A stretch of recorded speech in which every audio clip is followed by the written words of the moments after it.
Hey guys, it's Tiny Tom Logan back with another video for you, and today we've got to take a look at another GTX 1080 third-party vendor card, whatever you would like to call it, aftermarket card.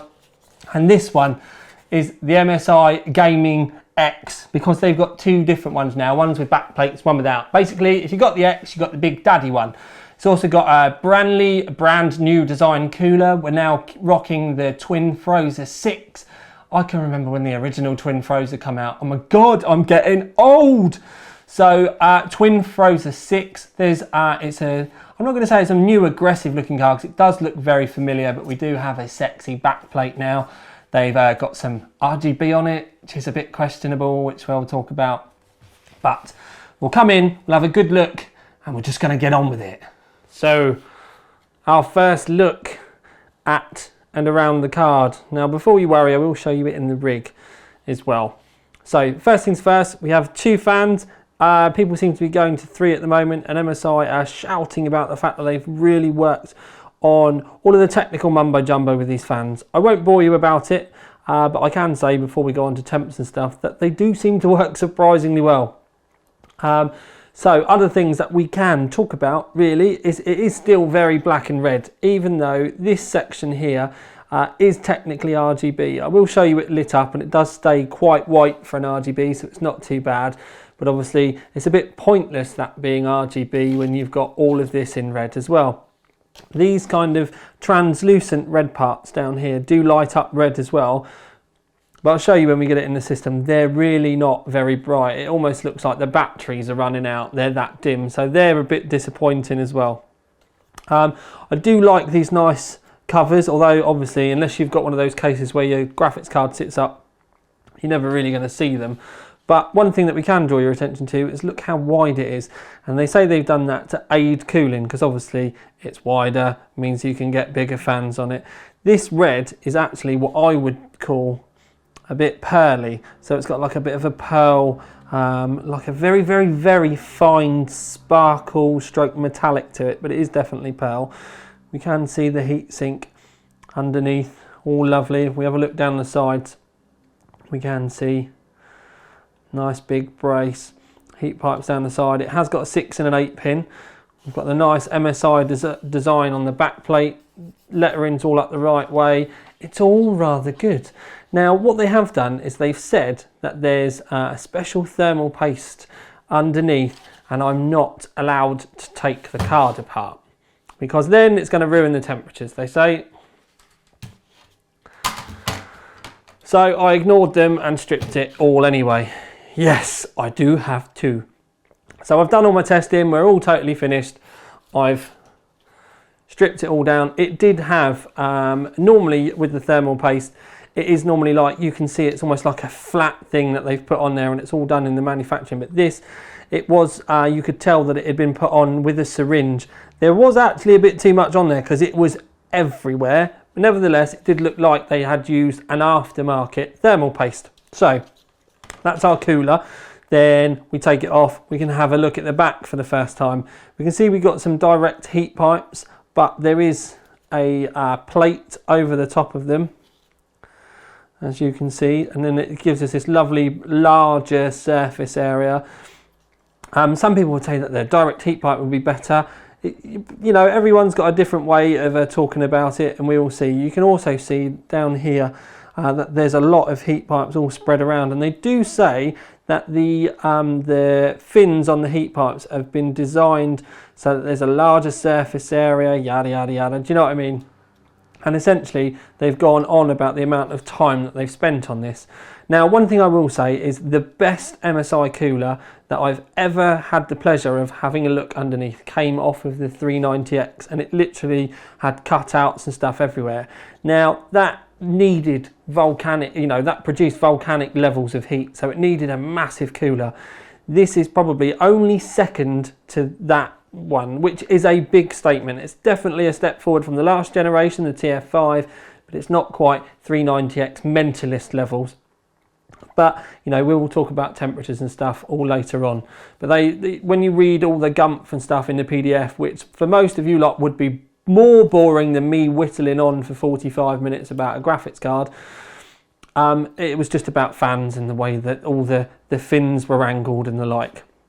So when we get down to the underside, the back plate is here, but it is actually held on with the screws that hold the other plate on, because essentially you have to take all of the screws off to be able to get the back plate off, and they hold all of this on as well. So this is our memory cooling.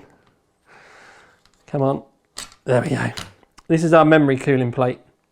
Now you've got a big thick brace here, which this brace with this does two functions. One is to stop it sagging. The second one is to add cooling, and unlike the Asus, all of the memory is covered by this brace, which is definitely a good thing, rather than kind of half and half. So we've got a lovely big brace there which we can move off, and then we've also got this finned area here. Now this is all your MOSFETs underneath, and one thing I will say while we are talking about it, I mean, we can take these off and I can talk to you about it, because you can see underneath then. So we've got thermal pads here. There's actually thermal pads on top of these chokes as well. But these are Japanese solid caps. So they're not quite as high spec as some of the other cards that you might find. They're high spec for MSI. They do say that they're military class components. But these are super ferrite chokes. And then these are their high C caps. These ones here. So we've got all the power delivery there, which had a large heatsink on it, which is all finned as well. These chokes, or at least these middle chokes, as you can see, because that one and that one are not covered by this thermal pad, but that then touches the cooler as well. So we've got that, and then we can see that it's a 6+8 pin up here, but on the back it's all very unassuming, except I spotted this.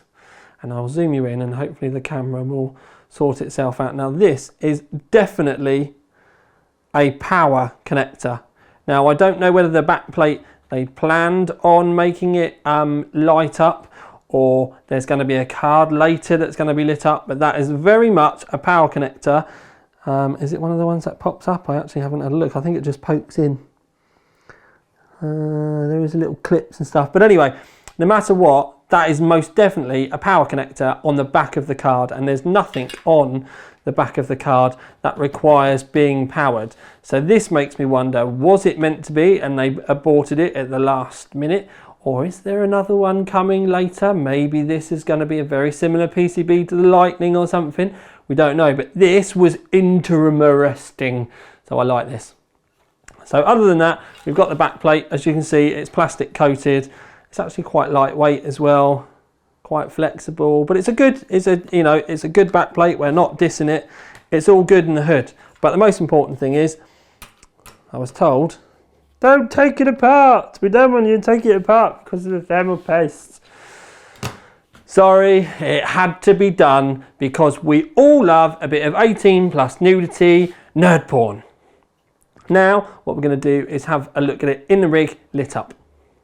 Okay, so you can see the little white light at the top, and it isn't actually too bad a white light either. And these little things down the side, the camera is actually making those look quite good at the moment.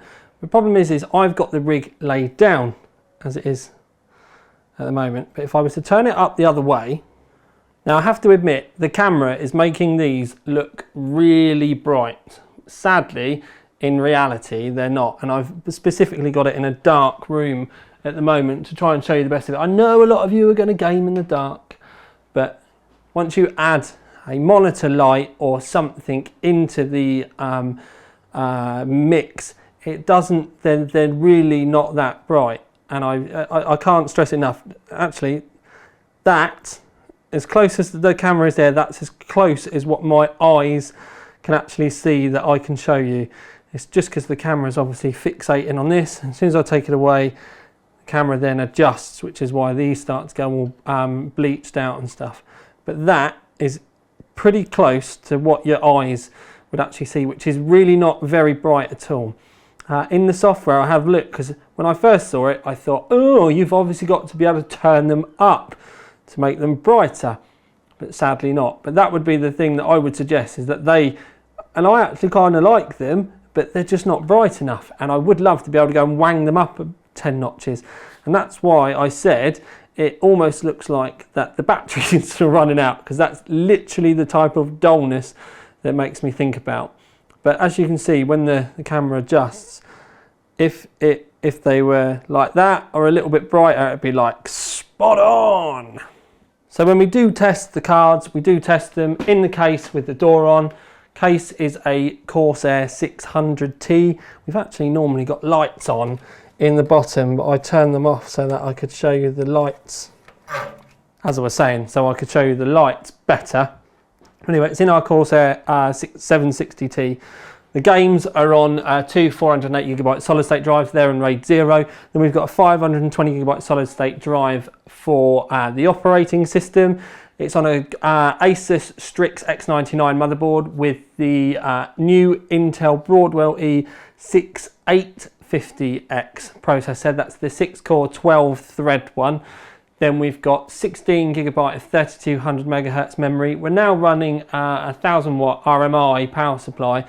I used to have the AX1500i in there for when I had big rigs, you know, so I had multiple graphics cards and stuff, just so that I always had more than enough power. But I always had so many people telling me it was overkill for a single card. We've actually stepped the wattage down just to try and calm the people down that don't understand that this rig gets used for all the graphics cards, including the multiple ones. Other than that, there's a Corsair H100i V2, I need to remember to say, in the roof doing the cooling, and yes, there is a custom red plate on there. Well, I say custom, if you want one you have to get them direct from the Corsair website. They do, it does look kind of cool, and it goes with all the red and white theme. But anyway, that's our test rig. Windows 10, DirectX 12, closed door. That's it. Okay, so on to a bit of testing and results and all that kind of stuff. Now, I've gone away from staring you at a screen. Instead, you're just going to have to put up with me, and we talk some stuff, talk about the results, and I'll put some stuff up on the screen for you. Now, first things first, people are going to want to know about performance, temperatures, boosts, overclocking, stability, that sort of mumbo jumbo. So, with GPU-Z on the screen, you can see GPU clock on the far left is 1709 megahertz, and then the boost is 1848 megahertz. Now that's it's more than the Nvidia one, but it's a bit less than the Asus that I reviewed just the other day. If you're interested in that review, by the way, you can have a look on the channel. The review is there. But what we do is we open up GPU-Z, and on the there's a sensors tab, and you can hit the sensors tab and then make it store the maximum boost, which went up to 1987. So it's a little bit lower again than we would have maybe possibly have been expecting with a custom cooled card. But then when we started running some of the benchmarks, as I will bring up now, I can show you the 3D Mark Firestrike Ultra result.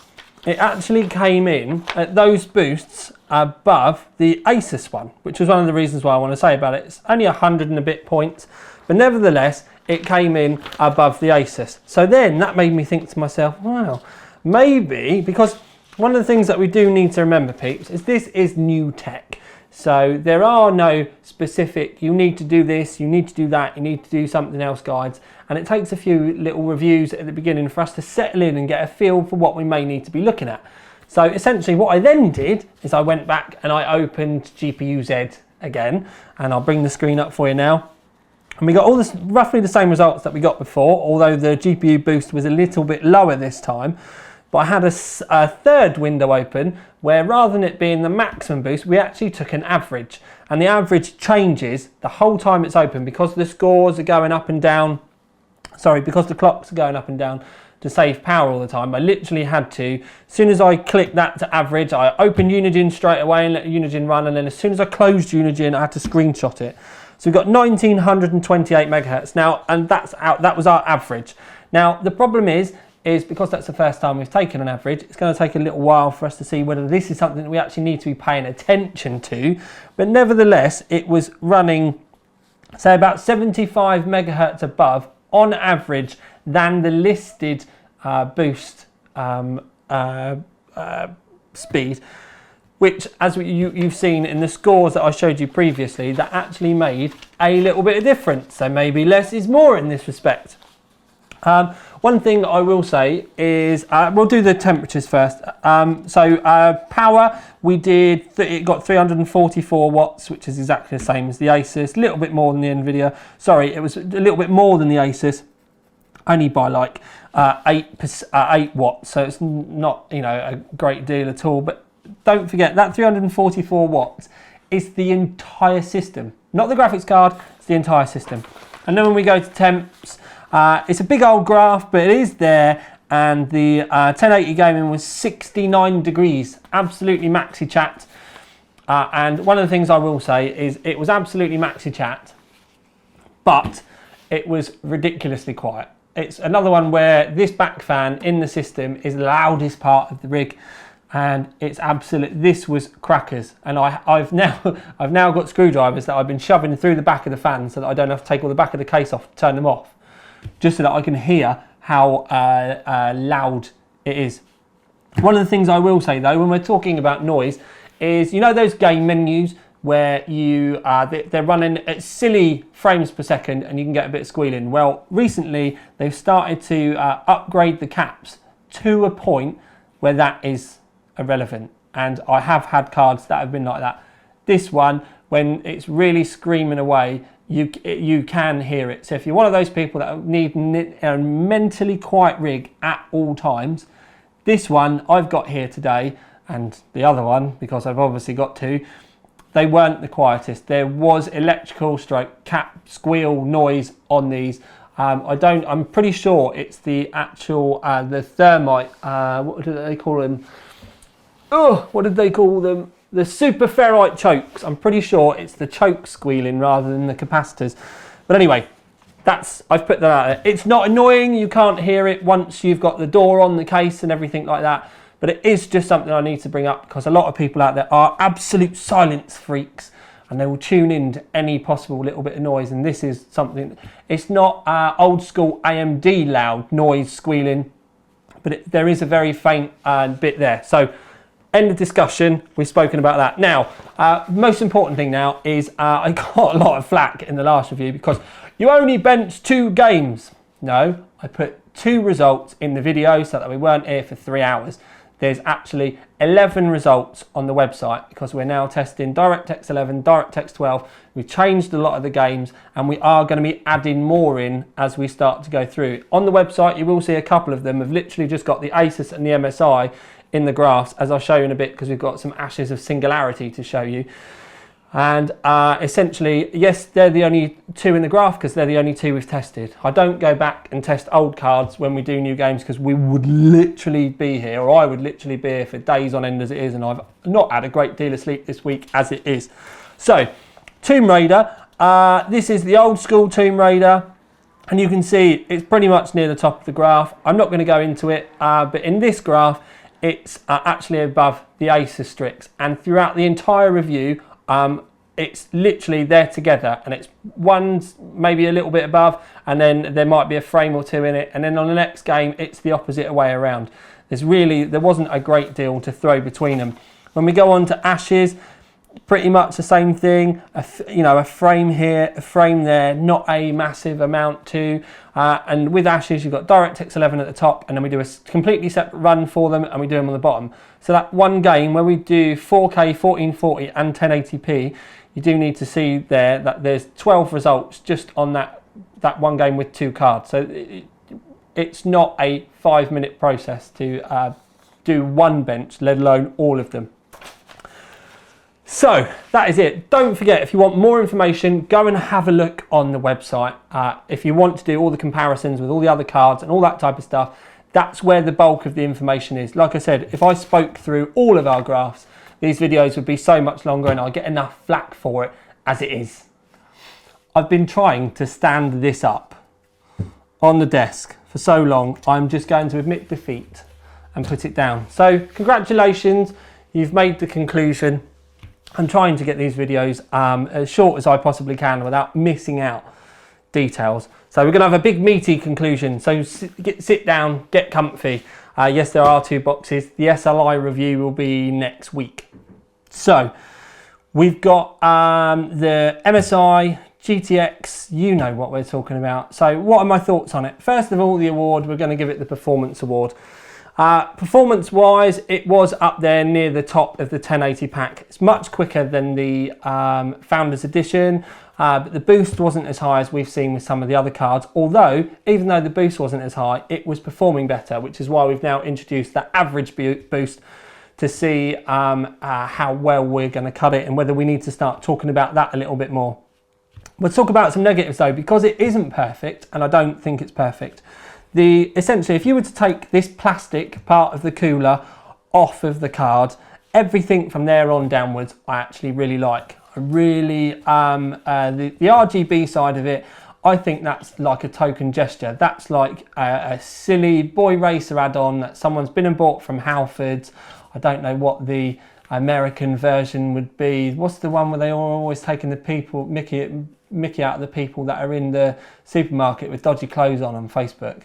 I don't know. I'm sure our American friends will be able to tell me, but Halfords in the UK is just, the stuff that they sell for cars is just horrible, tacky, chavvy, Boy Racery stuff. And I think that's what that is. It wasn't needed. They should have just left it white. If they'd spent a little bit more attention, then the red bits on the bottom of the card, in theory, I actually like these. They're just not bright enough. It is like you've got a torch and the batteries are running out. I understand that not a lot of people might want them to be too bright, but if in the MSI software you were able to dim them down, turn them off, turn them right up, that would be brilliant. But I've not been able to find any way to brighten them up, and it's almost like I want to wire them into something else or add some extra LEDs to make them brighter. So with that, I wasn't particularly, that enthused. The actual cooler itself, very quiet and like amazing. 2 fans. In some of the tests that we were doing, it wasn't even hitting 1100 RPM. The fans don't even start until the card is at 60 degrees anyway. It's an absolute cracker. So as far as that's concerned, I really like it. The only MSI cooler that has ever beaten this, as I've already said, has been the 390X, and that cooler was absolutely unbelievable. It quite literally was, and I still say it, that was the best 390X on the planet. So in a way, I mean, I love the TwinFrozR 6, but I wish there was a little bit more attention to detail with this, and they'd gone a little bit more whole hog. Now, there's nothing, the cooler blatantly performs really well, but when we know that everyone is going to be bringing out different cards based around this, you can't, sometimes you need that idiot like me to stand up and try and find the little niggly details. Bits I like about the cooler, this brace that goes around the back that then actually goes across all of the memory is brilliant, because the last card I reviewed, it wasn't even on all of the memory and all that type of stuff. Again, didn't really find any problems with that, but one thing I will say is it does feel very, very sturdy. And to be honest with you, it's been one of those ones where you almost have to, you need to remember, people say I'm a bit rough sometimes with kit, but it's my job to not try and break them, but to give them a bit of grief. One of the things that I do when I fit the cards actually is when I fit them, I actually kind of give them a bit of push up and down at the end. It's not great for the motherboards that I use, but it's just to see, if there's a little bit of twist in them or anything like that. And this does feel sturdy AF. Performance, like I said, it traded blows. It was up there with the best 2. We've only really reviewed 2 of the aftermarket ones, but there was no clear winner, which was one of the things that I was actually quite impressed with, considering it was running at a lower clock. Now, one of the most important things is the prices are starting to come in, and people are going crackers about the price to performance, because everyone thought that they were going to be about £500, when in reality the 1080s and what we'll call the nice 1080s that are kind of up there, they're all going to be north of 600 quid. I think it's going to take a long time for them to come down. This one's going to be £629, which at this present moment in time is the cheapest one that I've had. So, do I like it? Yes, I like it a lot. It's just a shame there's a few little niggly bits. and you're just going to have to decide whether they're a deal breaker for you or not. A lot of people are not going to like the red and stuff like that. That's totally fine.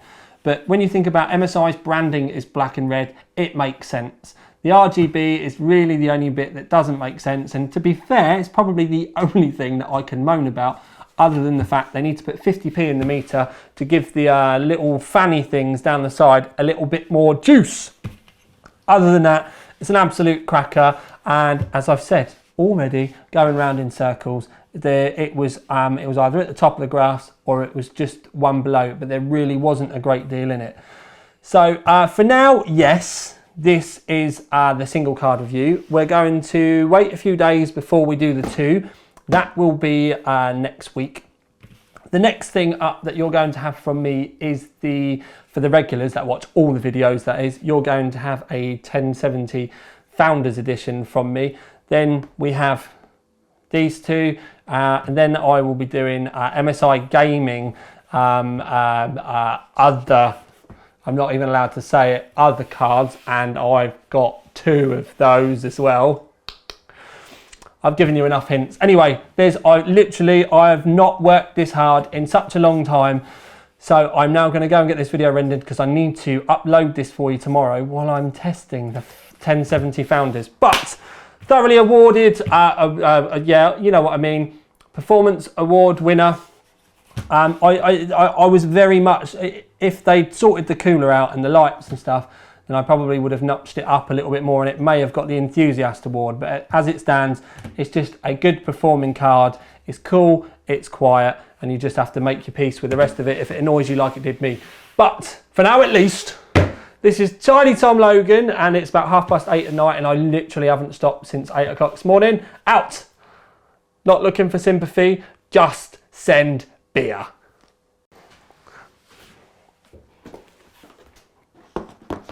You didn't press the button, you moron.